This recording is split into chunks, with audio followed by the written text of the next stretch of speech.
Honorable Chairman,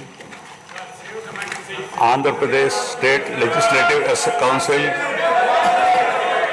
Honorable Speaker, Andhra Pradesh State Legislative Assembly,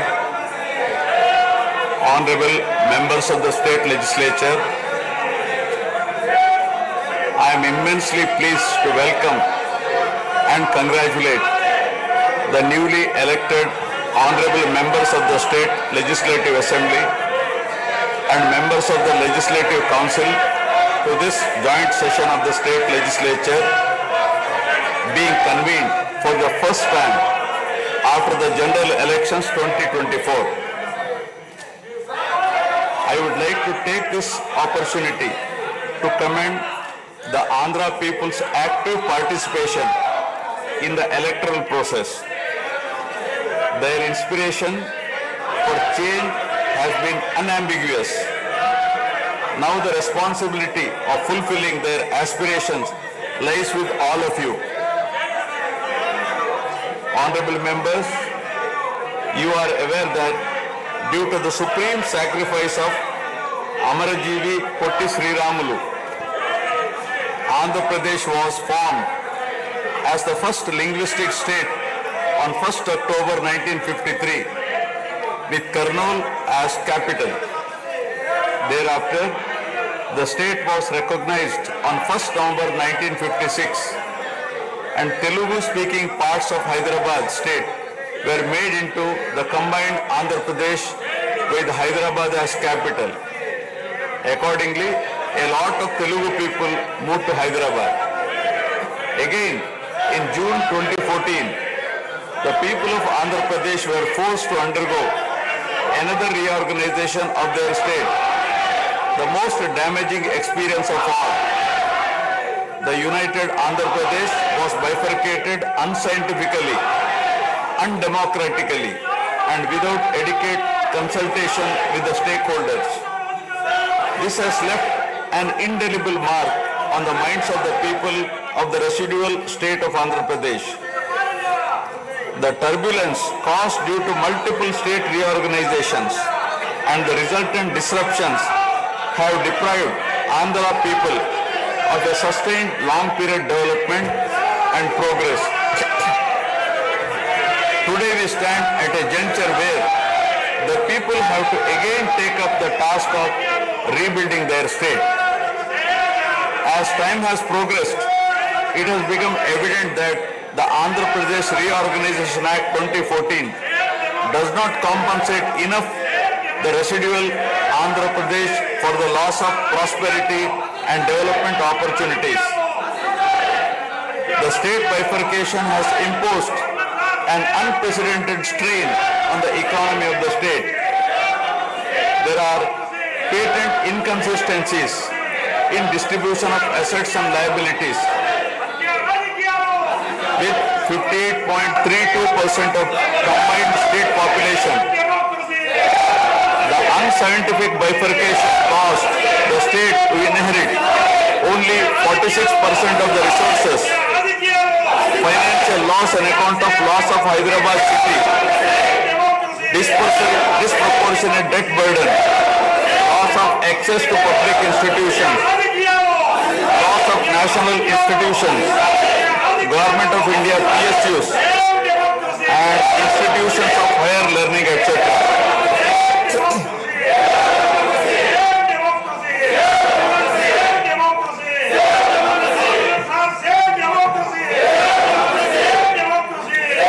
One can see that scientific criteria for apportionment were not adopted, while the residual state inherited huge revenue deficit. Debt was shared on population basis, assets on location basis, power sharing on consumption basis, and worst of all, educational institutions with no basis. All these factors led to the structural change in economy with reduction of service sectors from 51% to 44%. The per capita income too fell from 1,06,176 for the combined state to rupees 93,121 for AP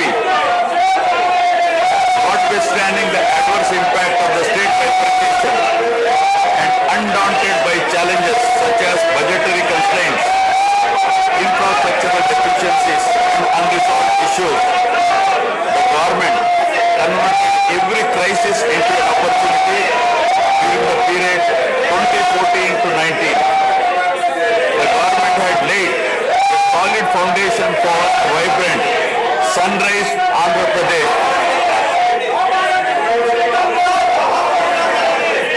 The then government focused on the inherent strengths of the successor state of Andhra Pradesh, its 974-kilometer coastline, providing opportunities for port-led development and requisite environment for manufacturing activities.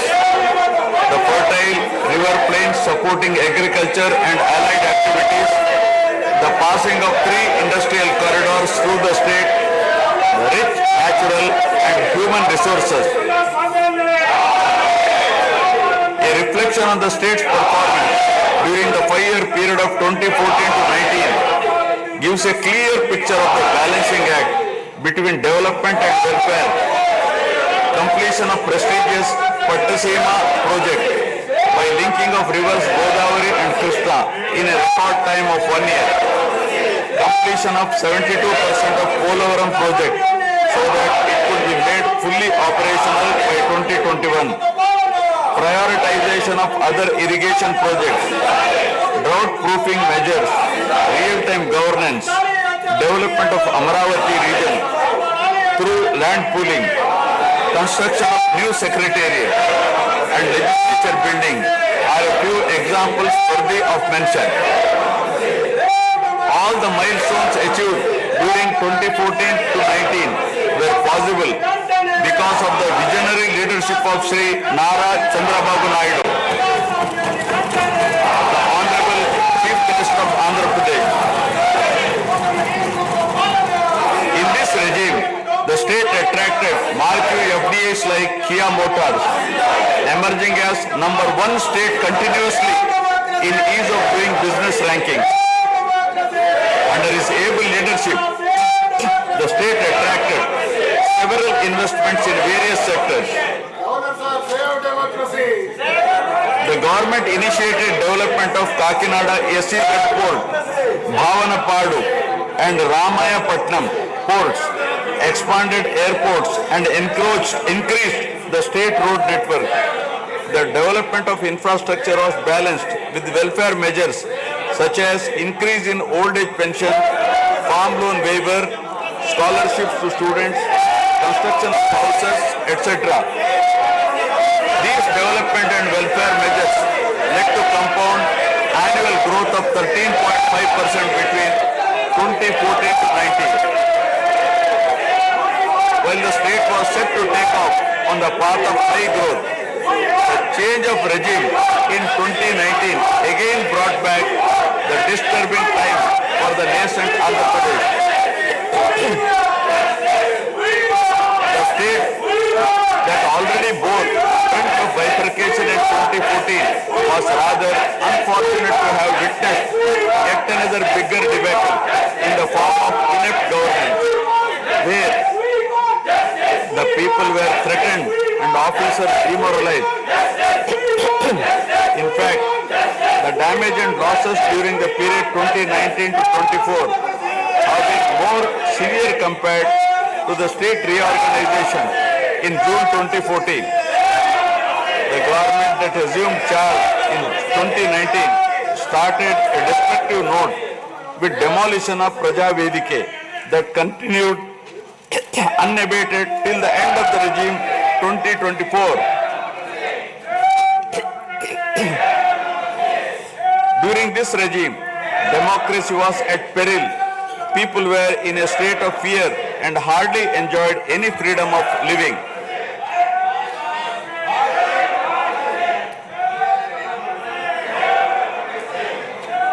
The regime revenge politics had severely hampered the state's prospects for prosperity and growth. Even the Honorable High Court of Andhra Pradesh had sought to convene a judicial inquiry into whether there is a constitutional breakdown in the state. The biggest damage was done to the brand AP. No noteworthy companies came forward to invest in the state. The corrupt practices at all levels, coupled with weaponization of instruments of governance across revenue earning departments for personal gains, sabotaging of checks and balances made several state institutions and private companies defunct and forced the existing enthusiastic investors and entrepreneurs to move out of Andhra Pradesh to other states. The uncertain environment which rocked the confidence of the people in general and investors in particular started showing impact on the state finances, leaving them in a mess. Fiscal prudence was abandoned. Expenditure was beyond means in spite of limited revenue growth, and debt and liabilities rose sharply. Financial management is manifested by diversion of funds, higher taxation despite high inflation, increase in power sector liabilities, neglect of capital expenditure which eventually resulted in slowing down of the economy. The enormous gap in resources was sought to be met repeatedly by borrowings through corporations and forcing them to spend on government expenditure, and in the process weakening the corporations.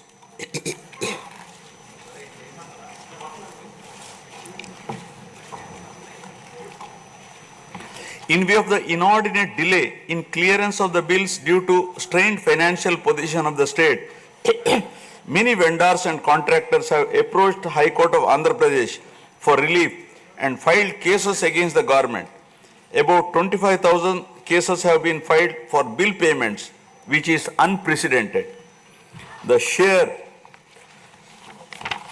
number of contempt cases with personal appearances and arrest warrants against officials in several cases resulted in systematic humiliation and victimization of bureaucracy. This led to complete demoralization of administrative machinery. The capital expenditure reduced by 60% in 2019-24 compared to 2014-19.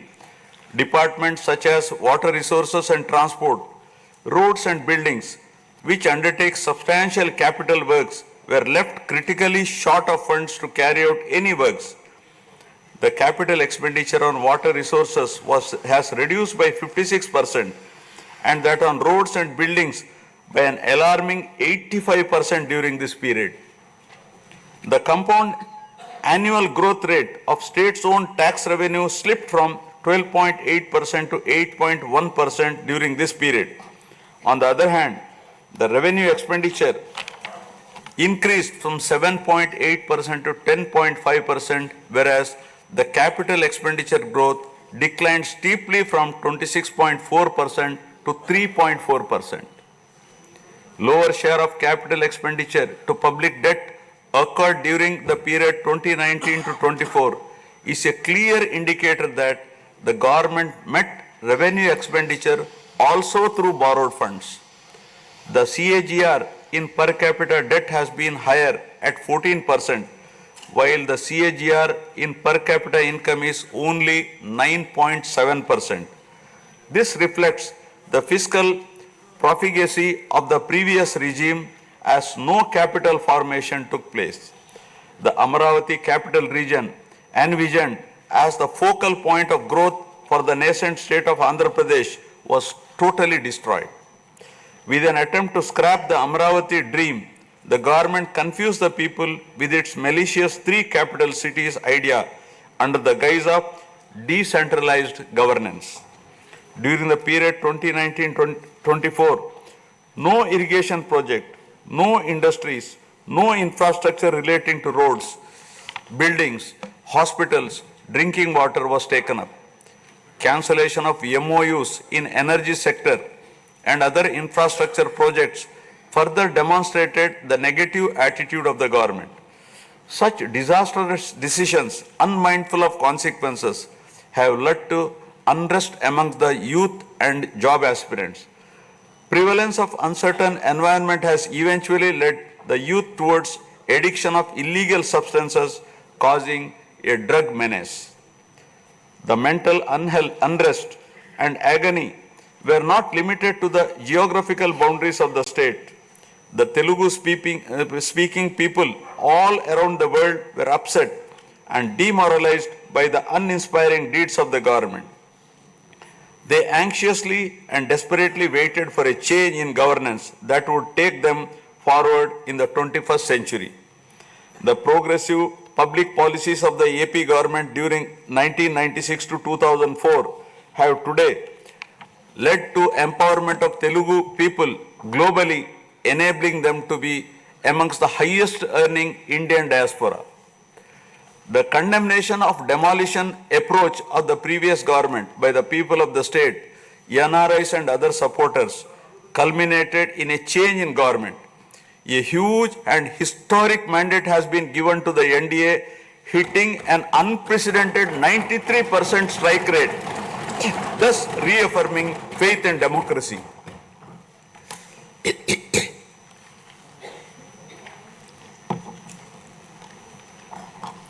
I sincerely congratulate the people of Andhra Pradesh for their wisdom in electing a government that discharges its duties with a futuristic view.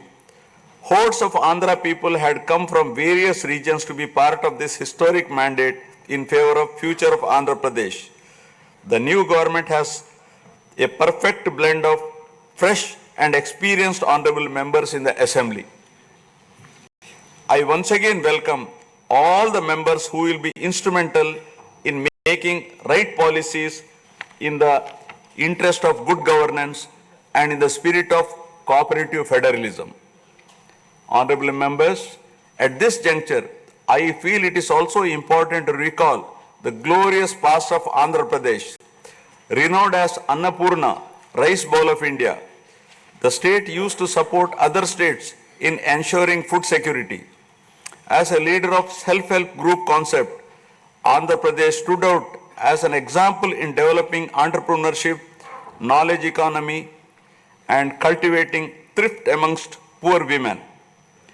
Use of IT in all areas of welfare and development was the cornerstone of state's vision. The misrule of the previous government, which lacked transparency, have compelled this government to put the facts before the people about the disruption of systems and rampant corruption prevailing during the last 5-year term. Accordingly, my government has released a series of white papers highlighting numerous discrepancies in fund utilization, misappropriation, resulting in huge loss to the state exchequer and the natural resources base of the state. I would present some of the key takeaways of the white papers. Completion of Polavaram, the lifeline of Andhra Pradesh, is of the highest priority. The Polavaram project has been completely derailed. Introduction of reverse tendering and cancelling the agreed contracts have caused an irreparable damage not only to the project but also to the concept of interlinking of rivers and irrigating every acre of land. Unilateral announcement of 3 capitals for the state resulting in 1,631 days of farmers' protest. Modification of jurisdiction of the Capital Region Development Authority to 6,993 square kilometers. Shelving preparation of regional master plans. Completing the land acquisition in only 191 acres are some of the events that halted the progress of CRDA. This led to a potential loss of about 7 lakh jobs and estimated loss of wealth of about rupees 2 lakh crore along with loss of investment and growth opportunities. Andhra Pradesh, which enjoyed the distinction of being the first state in the country to have introduced reforms in the power sector in 1990s, had achieved energy sufficiency from 1996 to 2004. After bifurcation, the state faced an energy deficit of 22.5 MU per day. Again, by bringing second generation's reforms in energy sector and promoting renewable energy, the state become energy surplus by 2018. The state has witnessed and irreparable damage in the recent past. State energy sector has also suffered huge losses to the tune of rupees 1,29,503 crores during the period 2019 to 24. Misappropriation of natural resources such as land, mines, and minerals and forests has been widespread. Land grabbing, misappropriation in allotment of house site pattas, violations in land allocation, assignment of land to ineligible beneficiaries, and Resurvey and AP Land Titling Act 2023 have completely eroded the confidence of the people during 2019-24. Put together, an amount of rupees 35,576 crore covering 1.75 lakh acres has been estimated as a loss, and the fundamental right of the people to own their property was affected. Looting of sand and mineral wealth is another area that resulted in huge loss to the exchequer and involved corruption. My government has initially estimated that an amount of rupees 19,000 crore has been lost due to illegal activities in these areas. Due to the unfriendly sand policy, 20 lakh construction workers have become unemployed. Due to the inefficient, inappropriate policy making and laxity in enforcement during the periods 2019-24, a cumulative loss to the tune of 9,750 crore has been incurred in mineral revenue. Huge damage has been done to environment. Smuggling of precious red sandals from forests has taken place, with the revenue from the sale of red sandals dropping from rupees 1,623 crore in 2014-19 to rupees 441 crore in 2019-24. The destruction of mangrove forest land and Rishikonda Hill in Visakhapatnam have also damaged the state's heritage and culture. The government misused law and order machinery during 2019-24 by harassing dissenting voices. There was rise in crime against women, children, atrocities on innocent people, especially the SC, STs and other vulnerable sections. The people lost faith in the government's ability to maintain rule of law.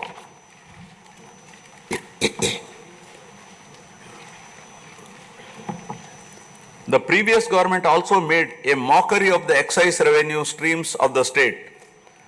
The VAT on excise was reduced and diverted to AP State Beverages Corporation as a special margin, which otherwise would have come to the government as revenue. The government levied the additional retail excise tax on the issue price of liquor sold by APSBCL and escrowed the same for repayment of loans taken by APSDC. While the APSBCL started supplying low quality liquor and introduced unknown brands at significantly higher rates, there was increase in black money due to smuggling of IMFL across the border districts. These policy practices have caused irreparable damage to the excise revenue streams of the state. As a result, it has become difficult for the new government to meet even the essential committed expenditure with the reduced revenue of the state. The overall debt has more than doubled in last 5 years, with huge outstanding payments of salaries and pensions, debt repayment for the debt burden of about 10 lakh crore, payments for the power sector dues, civil supplies and other liabilities has become challenging. Putting the governance back on track is truly a Herculean task. My government has already started fulfilling the pre-poll promises and announced that steadfast commitment to Super 6 promises. My government has launched its trademark people-centric governance soon after assuming office, with a series of measures such as announcing a mega DSC for filling up 16,347 teacher vacancies, abolishing the Land Titling Act, enhancing social security pensions to rupees 4,000, organizing a skill census, and reopening the Anna canteens to provide food for the poor at a very nominal rate of ₹5 and supply of free sand. My government will initiate other important measures also. I am sure my government, under the able and proven leadership of Sri Chandrababunaidu garu, the Honorable Chief Minister of Andhra Pradesh, and Sri Pawankalyan garu, Honorable Deputy Chief Minister, with complete support of Sri Narendra Modi garu, Honorable Prime Minister of India, will make all-out efforts in fulfilling the aspirations of the people for developing the state. Initiating the process, the Honorable Chief Minister visited New Delhi to meet the Honorable Prime Minister and other union ministers concerned and apprise them of the grim financial situation. During the visit, special requests have also been made for hand-holding by the centre and extending liberal support to the state. I appeal to the people of the state to understand the current alarming financial situation and cooperate with the government in rebuilding the state. The massive destruction which resulted in huge loss of natural resource base and human value system really makes the reconstruction process difficult and time-taking one. To assess the complete loss, plan for resource mobilization and development is a cumbersome task. It requires collective thinking, extensive discussions with intelligentsia and academicians to explore ways to overcome the current crisis.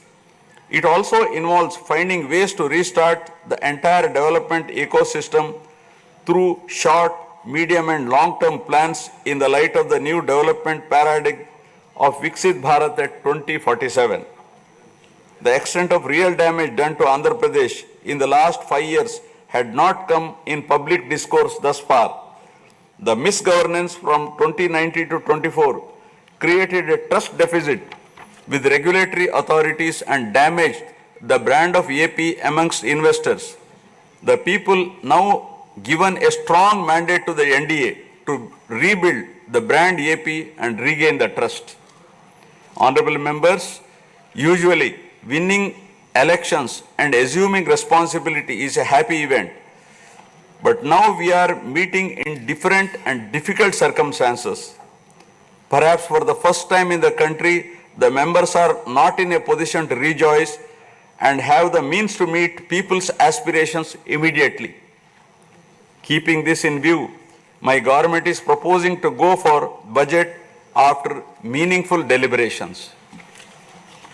With several issues relating to state bifurcation remaining unresolved, my government has taken initiative and visited New Delhi to meet the concerned in union government, including Honorable Prime Minister and also Telangana government, with an intent to quickly find amicable solutions.